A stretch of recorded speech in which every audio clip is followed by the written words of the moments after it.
Do a clap. Got him. Good. Okay. Good to go. Like I said at the beginning, you never know what you're going to get. Although a lot of people think history is boring and it's stagnant, I think that's because they just didn't learn it right. Right. I think there is a power in place. The story of the Battle of Franklin is a compelling story, the stories of the families who lived here. And I could tell you that story sitting in a coffee shop in downtown Franklin. But to stand in the place where it happened is remarkably powerful. To stand on the battlefield where Americans killed Americans. Something happens there, something visceral, a connection that does not happen anywhere else. I think our biggest accomplishment in the last 2+ years has really been navigating successfully the pandemic.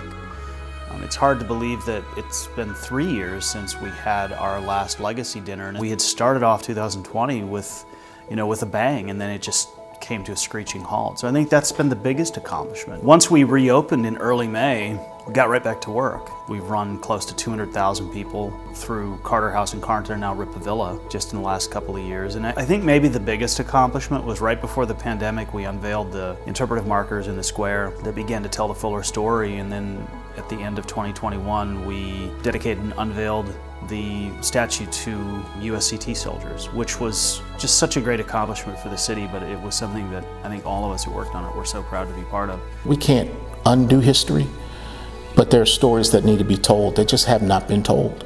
And most of those stories involve people who look like me. We arrive at this profound truth that all men are created equal. It's expressed with clarity and conviction that is difficult to deny. And what's fascinating about that self-evident truth is that it feels very personal. When people hear that word today, they think it means, I am created equal.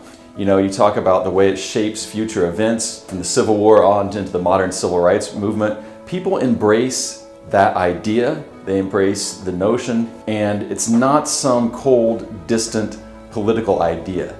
It is ours as a country, but it's ours personally. I think that we've got to tell the fuller story, a more complete story of what the Civil War really is and was. I think it's going to be better for us who are still living and for our posterity. You develop a visceral understanding of the cost, the price that had to be paid so that 4 million people could finally be free. As we begin 2022 and we move forward, we're this close to getting the final bit of funding for the Carter House Visitor Center and Museum. We've almost managed Rippavilla now for a year, so it's been a wild couple of years. There's been a lot that's gone on. I think there were moments where we thought, how are we going to get through this? And we did. We have actually come out on the back end of this, I think, stronger than ever. And interpretation continues to evolve and change, and we're seeing the waves of people coming out again from all over the country who are interested, maybe more than ever. When we look back and we think about all the chaos that 2020 was, not just with the pandemic, but a lot of the social change and controversies about Confederate monuments, people are coming out in droves, and they want to learn why a place like Carnton, why a place like Carter House, why a place like Rippavilla, why the Civil War is important. So I think we just have a lot of opportunities in the future.